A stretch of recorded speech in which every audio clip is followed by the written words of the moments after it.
and quite as readily. "I didn't say I doubted you. I have no right to do that until I feel you deceive me. What I said was, 'dared accept,' which means I must not, because I have no right. But you make one wonder what you would do if you were coaxed and asked for things and led by insinuations." "I can tell you that," said the Harvester. "It would depend altogether on who wanted anything of me and what they asked. If you would undertake to coax and insinuate, you never would get it done, because I'd see what you needed and have it at hand before you had time." The Girl looked at him wonderingly. "Now don't spring your recurrent 'why' on me," said the Harvester. "I'll tell you 'why' some of these days. Just now answer me this question. Do you want me to remain here or leave until you finish? Which way would you be least afraid?" "I am not at all afraid on the rug and with my work," she said. "If you want to hunt ginseng, go by all means." "I don't want to hunt anything," said the Harvester. "But if you are more comfortable with me away, I'll be glad to go. I'll leave the dog with you." He gave a short whistle and Belshazzar came bounding to him.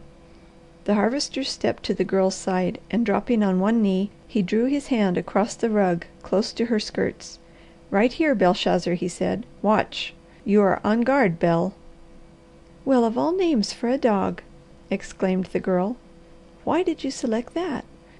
"My mother named my first dog Belshazzar, and taught me why, so each of the three I've owned since have been christened the same. It means to protect, and that is the office all of them perform. This one especially has filled it admirably. Once I failed him, but he never has gone back on me. You see he is not a particle afraid of me. Every step I take he is at my heels." "So was Bill Sikes' dog, if I remember." The Harvester laughed. "Bel," he said, "if you could speak you'd say that was an ugly one, wouldn't you?" The dog sprang up and kissed the face of the man and rubbed a loving head against his breast. "Thank you," said the Harvester. "Now lie down and protect this woman as carefully as you ever watched in your life. And incidentally, Bel, tell her that she can't exterminate me more than once a day, and the performance is accomplished for the present. I refuse to be a willing sacrifice. So was Bill Sikes' dog. What do you think of that, Bel?" The Harvester arose and turned to go. "What if this thing attempts to fly?" she asked. "Your pardon," said the Harvester. "If the emperor moves, slide the lid over the box a few seconds, until he settles and clings quietly again, and then slowly draw it away. If you are careful not to jar the table heavily, he will not go for hours yet." Again he turned. "If there is no danger, why do you leave the dog?" "For company," said the Harvester. "I thought you would prefer an animal you are not afraid of to a man you are. But let me tell you, there is no necessity for either. I know a woman who goes alone and unafraid through every foot of woods in this part of the country. She has climbed, crept, and waded, and she tells me she never saw but 2 venomous snakes this side of Michigan. Nothing ever dropped on her or sprang at her.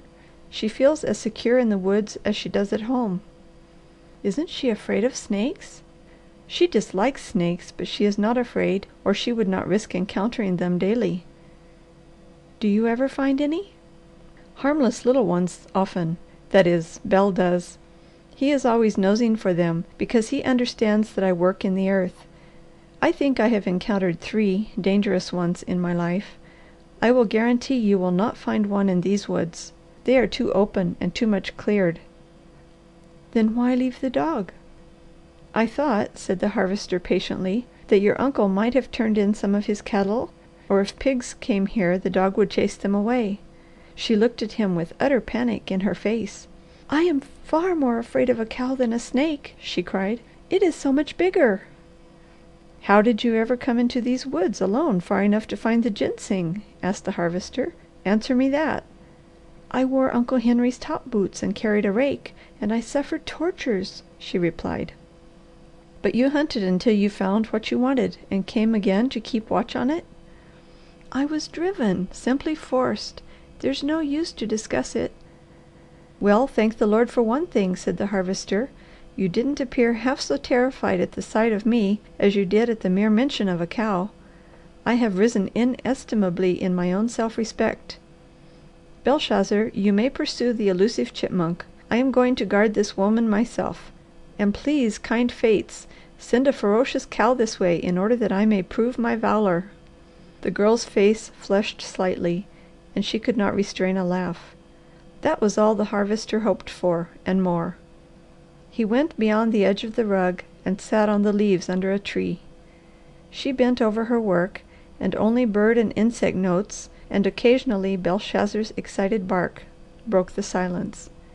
The Harvester stretched on the ground, his eyes feasting on the Girl. Intensely he watched every movement. If a squirrel barked, she gave a nervous start, so precipitate it seemed as if it must hurt. If a windfall came rattling down, she appeared ready to fly in headlong terror in any direction. At last she dropped her pencil and looked at him helplessly. "What is it?" he asked. "The silence, and these awful crashes when one doesn't know what is coming," she said. "Will it bother you if I talk? Perhaps the sound of my voice will help." "I am accustomed to working when people talk, and it will be a comfort.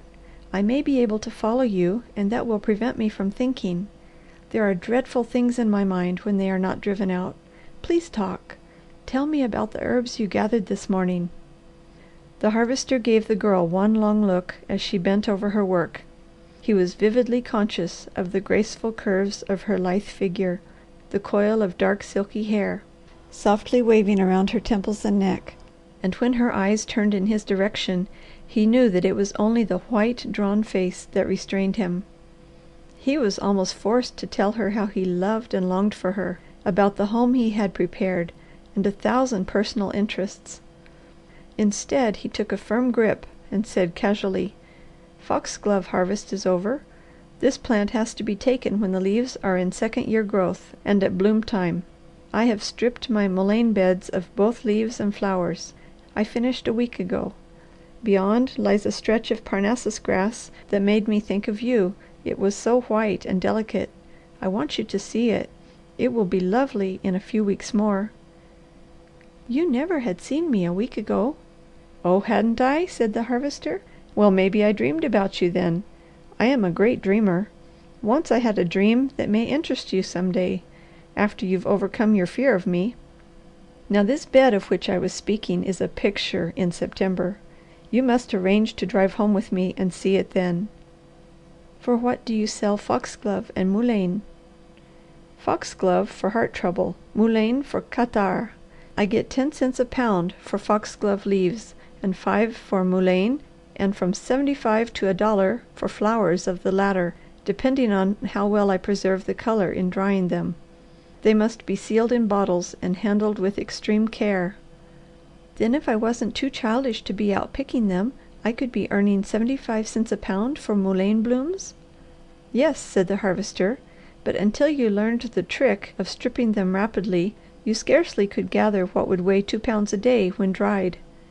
Not to mention the fact that you would have to stand and work mostly in hot sunshine, because mullein likes open roads and fields and sunny hills. Now you can sit securely in the shade, and in 2 hours you can make me a pattern of that moth, for which I would pay a designer of the arts and crafts shop $5, so of course you shall have the same." "Oh no!" she cried in swift panic. "You will charge too much. It isn't worth $1 even. On the contrary, the candlestick on which I shall use it will be invaluable when I finish it, and 5 is very little for the cream of my design. I paid just right. You can earn the same for all you can do. If you can embroider linen, they pay good prices for that too, and wood carving, metal work, or leather things. May I see how you are coming on?" "Please do," she said. The Harvester sprang up and looked over the Girl's shoulder. He could not suppress an exclamation of delight. "Perfect!" he cried. "You can surpass their best drafting at the shop. Your fortune is made. Any time you want to go to Onabasha, you can make enough to pay your board, dress you well, and save something every week. You must leave here as soon as you can manage it. When can you go?" "I don't know," she said wearily. "I'd hate to tell you how full of aches I am. I could not work much just now, if I had the best opportunities in the world. I must grow stronger." "You should not work at anything